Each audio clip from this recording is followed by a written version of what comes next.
Good day, guys, and welcome to another episode of Riding in Tandem. RIT, Riding in Tandem, RIT. With me, RM. And me, Elaine. At sa episode na to, testingin naman natin ang BAIC B30 eJune 4x4. Ano, ready ka na? Parati naman eh. Tara na!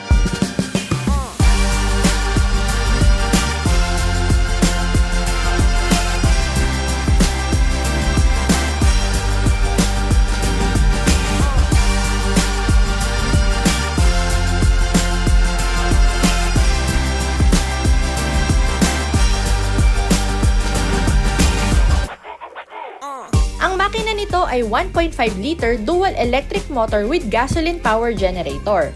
May maximum power ito na 409 PS at may maximum torque naman na 685 Nm.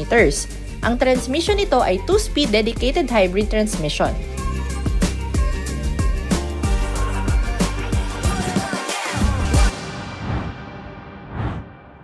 OMG! Yan ang masasabi ko. Ubos na ang first batch pero good news dahil may second batch na nito. Bakit kamo? Dahil off-roader to. Rugged, matulin, high-tech, and best of all, matipid sa gas kasi hybrid. O diba? OMG! Machong-machong tignan dito sa unahan kasi malapad at mataas yung katawan. Sinamahan pa ng mahabang horizontal DRLs na paikot kasama ang grille at projector LED na ilaw, kaya mas nagmukhang malapad. May silver design pa sa bumper kaya mas nagmukhang tigasin. Mukha kasing bull bar. Matikas din ang tindig nito sa sides. Boxy sa unang tingin pero marami palang details na nakatago kaya maporma. Kagaya nitong silver na roof rail, pero itong crossbar hindi kasama, accessory lang yan. Blacked out din yung A at B pillar. Yung C pillar naman super chunky, tapos yung pinakalikod, blacked out pati bubong. Meron din tong stepboard. Naka two-tone 19-inch ang rims kahit 4x2 or 4x4 variant pa yan. Ang size ng gulong 235/60 R19. Dito sa likod, dahil black yung ibabaw, yung ilalim lang yung may kulay. Kaya parang meron siyang pick-up truck-like vibe. Kaya mas rugged ang itsura. Meron tong third brake light, defogger, wiper, camera at parking sensors. Power tailgate din to.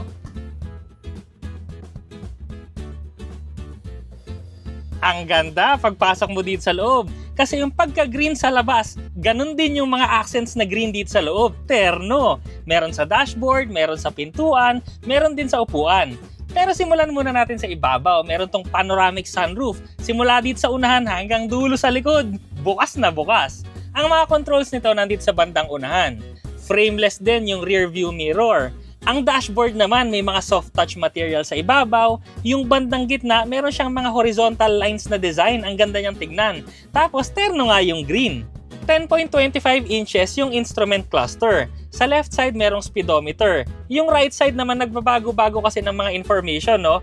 Pwedeng tire pressure monitoring system, pwedeng yung biyahe mo kung gaano kalayo, or pwede rin yung temperature at marami pang iba.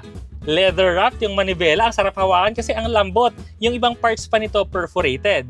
Yung left side controls para sa instrument cluster, yung right side naman controls para sa infotainment system. Tatlo rin yung stocks nito, medyo kakaiba kasi yung left side usual naman ilaw, yung right side wiper. Meron pa tong extra stock sa left side bandang baba. Nandun yung adaptive cruise control. Ang lambot-lambot din ng upuan at saka nakayakap sa iyo yung bolstering. At ang design yun nga, green yung gitna, may perforated din. Tapos yung mga stitchings, yung iba green, yung iba white. Sa gitna naman, napakalaki ng 14.6 floating infotainment screen. Pwede kang kumonect dyan via Bluetooth, USB, Apple CarPlay o kaya mirroring. Meron din siyang dual zone climate control. Ang speakers nito, 8. Meron din tong wireless phone charging. Andito rin yung engine start button. Yung shifter naman nito parang pang eroplano. Reverse, neutral at drive siya. Yung park naman pinipindot dito sa gilid sa hawakan. Meron siyang 2 cup holders. Ito yung para sa drive modes. So meron siyang eco, comfort, sport, sand, snow, mud at saka wading. Meron din tong electronic parking brake na may auto hold function. Sa ilalim, napakalaki din ng compartment at napakarami niyong pwedeng ilagay. Meron siyang 12 volts na outlet at saka meron siyang Type-C at Type-A na USB outlet. Etong center console, pwede nyo rin siyang buksan. Pwede nyo tanggalin tong tray, tapos yung ilalim, pwede nyo siyang gawing cooler para lumamig yung drinks nyo. Sobrang luwag dito sa likod, as in, yung headroom ko lampas 5 daliri, yung knee room ko lampas 2 fist ko pa. Sobrang luwag talaga. Magkabilang side, meron ditong hawakan, ilaw, seat back pockets, bottle holders at compartment sa pintuan. Sa center console naman, merong 2 aircon vents, Type-C na USB, open compartment para milalagyan ka ng cellphone. Ang upuan naman, leather wrap pa rin, meron siyang 3 seat belt, ISOFIX tethers, center armrest at merong 2 cup holders. Dito sa likod, napakalaki ng space. Ang maganda dito, meron siyang matigas na cargo cover. Pwede siyang nakasuksok lang na ganyan or pwede nyo siyang i-unfold para pang cover, tas ilalak nyo lang siya dito magkabilaan. Ang pinakamaganda dyan, pwede nyo siyang tanggalin at gawing picnic table. Yung mga paa niya nandito sa ilalim kasama ng early warning device, ng tire sealant and inflator at saka nung baterya ng sasakyan. Magkabilaan, meron siyang patungan dito tsaka compartment. Dito sa left side, may 220 volts na saksakan at saka 2 sabitan. Dito naman sa right side, may 12 volts na power outlet. At kung gusto nyo pa ng mas malaking space, pwede nyo itupi itong second row seats, 60-40 ang folding yan. Ang laking sasakyan nito. Pero, ang advantage kasi dito dahil sa hybrid system, matipid sa gas. Kaya susubukan natin yan ngayon. At habang sinusubukan natin dito sa city at mamaya sa expressway din, tingnan muna natin ang performance ng sasakyan. Una mong mapapansin, no, pag minaneho mo to, kahit ang laki-laki ng katawan ng sasakyan, napakalambot ng manibela sa steering at sa feel. Kasi pag piniga mong ganyan, no, yung leather niya ang lambot, ang kapal. Tapos pag nagsisteering ka naman, kahit ang laki-laki nga niya, ayan, no, napakadali niyang iliko-liko kasi ang gaan-gaan ng manibela. Pero hindi sobrang gaan, ha. So kung kunwari gagradean ko siya ng 1 to 10, ang grade ko nito mga 1 being the softest, 10 being the hardest, mga 3.9. Yan. But may 0.9, hindi pa niya round off kasi ng 4. hindi, kasi mas malambot siya dun sa mga ginradan ko ng 4. Pero yun yung importante naman kasi, no? Malambot yung steering. Pero stable pa rin pag dire-diretso yung daan. Gustong gusto ko rin yung ride ng sasakyan kasi sobrang komportable niya. Kahit sa mga ganitong mga sementadong daan na hindi pantay-pantay yung semento, wala lang, nag-glide ka lang sa kalsada. Yung ibang sasakyan kasi, di ba? Pagka mabagal ka, medyo mas matagtag. Pero pag bumilis ka naman, doon naman gumaganda yung suspension. Pero ito kasi, kahit mabagal ka, maganda yung suspension. Kahit sa mga humps, medyo mapabilis ka ng konti, no? Ganda ng bagsak. Napakalaki na screen natin sa gitna. At maganda rin yung tunog ng radyo dahil may 8-speaker system to. Tapos yung aircon, malamig din. Swak na swak sa amin. Naka-dual climate control din. Kaya pwede nating ibahin yung pang driver at yung pang passenger. Pang lamigin at pang mainitin. Sa mga response naman ng pedal, no, yung braking, yung accelerator, hindi ka maninibago, no? Parang pagsakay mo, normal lahat ng feel. Ang preno, malakas, pag dininan mo, malakas na malakas. At meron din tong secret na superpower. Hindi naman masyadong secret kasi kita naman sa spec sheet, no? Yung horsepower kasi nito, 403 horsepower. Tapos yung torque, 685 Newton meters. So just to give you an idea mga katandem, no? Yung mga usual na sasakyan sa kalsada, sabihin mo ng mga 100 plus, diba? Yung mga maliliit na sasakyan, merong below 100 horsepower. Okay na yun, makakasurvive ka na. Yung 200 horsepower, masaya ka na doon. Okay na yun, nakakatawa na yun. Yung 300 horsepower, performance car na yun. Pero ito 403. Kakaiba rin yung torque nito kasi mahigit 600 Newton meters. Okay, to give you an idea ulit, no? Yung mga regular na SUV, yung mga 7-seater SUV, mga 400 to 500 Newton meters ng torque yon. Ito 600 plus, almost 700 Newton meters. So napakalakas talaga ng hatak nito. Marami rin to mga driving modes. So 7 yung driving modes nito. Lumalabas din yun sa screen kung ano yung nakalagay. So ngayon, nilagay ko siya sa snow, sand, muddy road, wading, sport, eco mode, tsaka comfort. Pero sa biyahe namin, ang gamit ko palagi kasi dito yung eco. At ang masasabi ko lang dito sa eco mode, no, hindi ka nakakapusin. Kasi mabilis na yung acceleration, yan, kagaya niya, no? Hindi ko pa sinasagad pero ramdam mo na kaagad yung hatak ng sasakyan. Yun nga yung advantage dahil nga 400 horsepower kasi. So malakas talaga siya. Pero mamaya itatry din natin yung ibang modes pag maluwag-luwag na yung kalsada. Ayos na ayos din yung size ng sasakyan kasi tamang-tama lang siya, hindi siya sobrang laki. Kaya pag nandito ka sa kalsada, maluwag pa siya sa mga lanes. Para malaman nyo rin kung gaano to katulin, 6.9 seconds lang ang 0 to 100 nito. Na-achieve din niya yon kasi ang makina natin, 1.5 liter, turbo pa, plus sinamahan pa ng hybrid system. Na sa case na to, dahil nga 4x4 to, dual motor pa. So ibig sabihin, tatlong makina yung gumagana. Isang gas engine tsaka dalawang electric motor ng sabay-sabay. Meron din tong ADAS or yung Advanced Driver Assist System. Kasama dyan yung Adaptive Cruise Control, Auto High Beam, Blind Spot Monitoring, Lane Keep Assist and Lane Departure Warning, Forward Collision Warning, Autonomous Emergency Braking, Rear Cross Traffic Alert and Braking, 360 View Camera, Reverse Camera, and Sensors. Ang dami.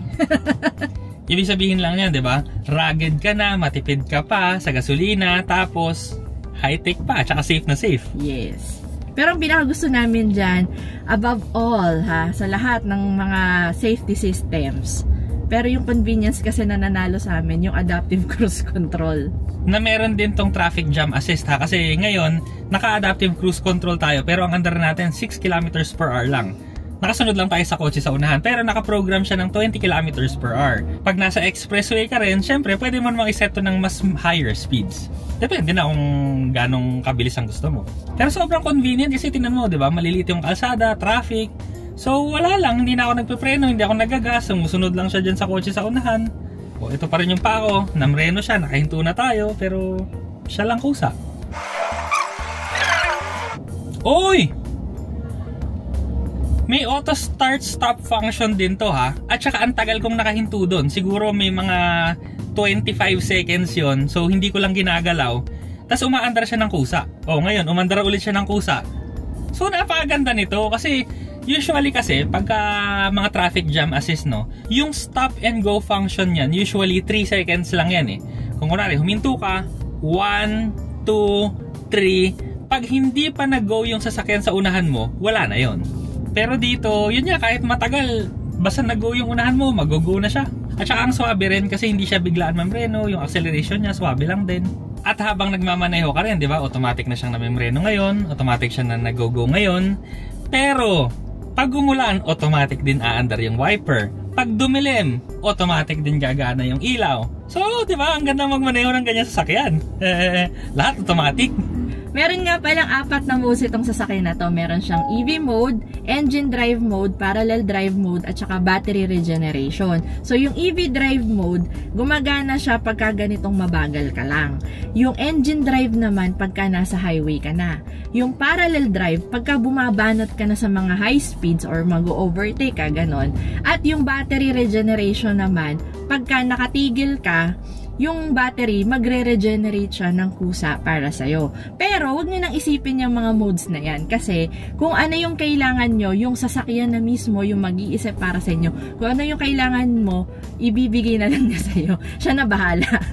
Idadagdag ko lang doon, no, yung regeneration mode, hindi lang pagka nakatigil ka na umaandar yung makina. So, minsan kasi patay din yung makina nito kahit nakahinto. So, gumagana rin siya pagka binitawan mo yung gas mo, mararamdaman mo medyo bumabagal ng konti, nag-charge na yung baterya ng kusa nun, or pag namreno ka.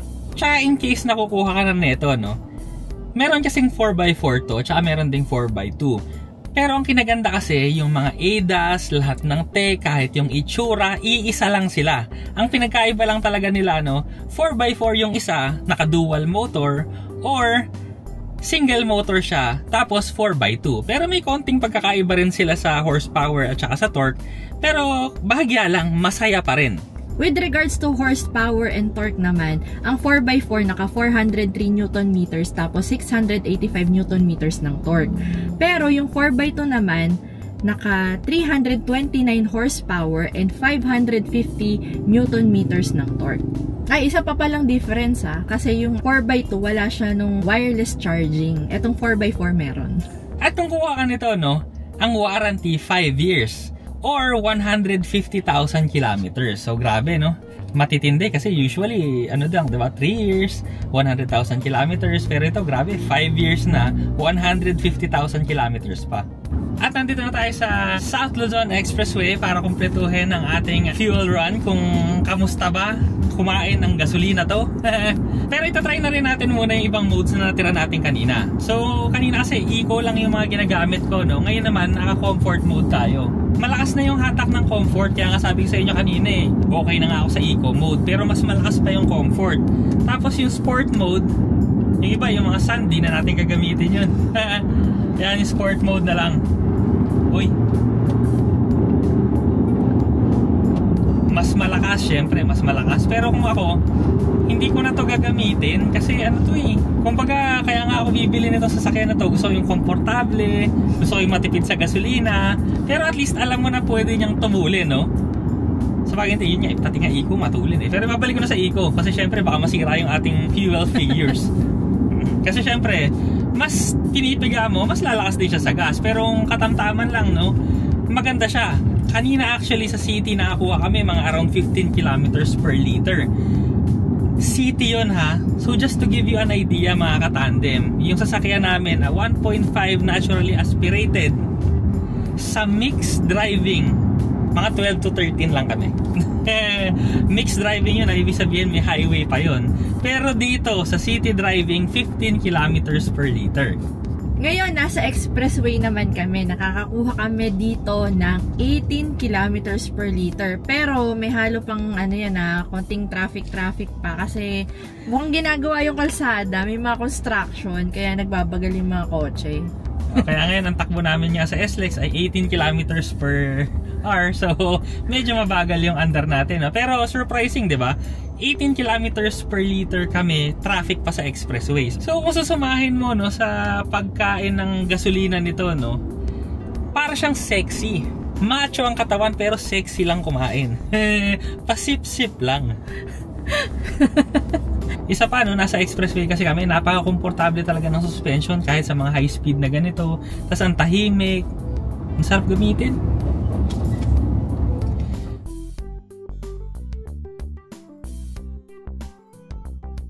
Ang presyo ng BAIC B30 eJune 4x4 ay nagsisimula sa 1,488,000 pesos. Ito naman ang safety and security features. Maraming salamat po sa BAIC Philippines sa pagpapahiram nila sa amin ng sasakyan. Dito na tayo sa segment na The Good And the Bad. Actually, ang bad lang namin dito sa sasakyan na to, kung naghahanap ka kasi ng 7-seater, hindi to yun kasi 5-seater lang tong sasakyan. Although, parang pag tinitingnan kasi namin yung trunk, parang kasya pa sana yung third row doon. Pero dahil nga ginawa siyang lalagyan na lang ng gamit. Parang ginawa na lang siyang cargo, pero yung space kasi sobrang luwag nga, lalo na dito sa second row. Tapos yung lalagyan mo ng cargo dun sa likod, sobrang luwag. Kaya kunwari mag-overlanding ka, no? Di sulit na sulit to, dahil mo malalagay. Actually, pwede mo siyang lagyan ng kutsyon. Tutupi mo hanggang second row, tapos pasukan mo ng kutsyon, makakahiga kayo. So wala yun lang naman yung bad namin dito. Masarap gamitin Eto naman, ano masasabi mo sa sasakyan? Ay nako, yung looks niya at saka yung gamit niya, bagay na bagay talaga kung mahilig kayong mag-overlanding. Glamping. Tapos kasi natuwa ako na ngayon lang ako nakakita ng sasakyan na meron kang lamesa. Sa akin kasi para kasing ito na lahat. Kumbaga, ang gwapo, SUV, macho, pero matipid, high-tech. Hindi ko na alam kung ano pa ang hahanapin mo sa sasakyan. Oo, so, pwede kasi siyang pang ganito lang. Pwedeng pang outdoor. Alam mo yun? Pang city, pang outdoor, pang lahat na. Yung kumbaga, ito yung sasakyan na kahit anong isipin mo pwede sa kanya. So yun, kung yun yung hanap mo, yung meron lahat, alam mo na. Punta ka na lang sa pinakamalapit na BAIC sa inyo. Maraming salamat sa panonood. Sana nag-enjoy po kayo at may natutunan kayo sa video namin. O next video na. RIT, riding in tandem. RIT, riding in tandem. RIT, riding in tandem. Siksik na impormasyon mula kay RM at Elaine. RIT, riding in tandem. RIT, riding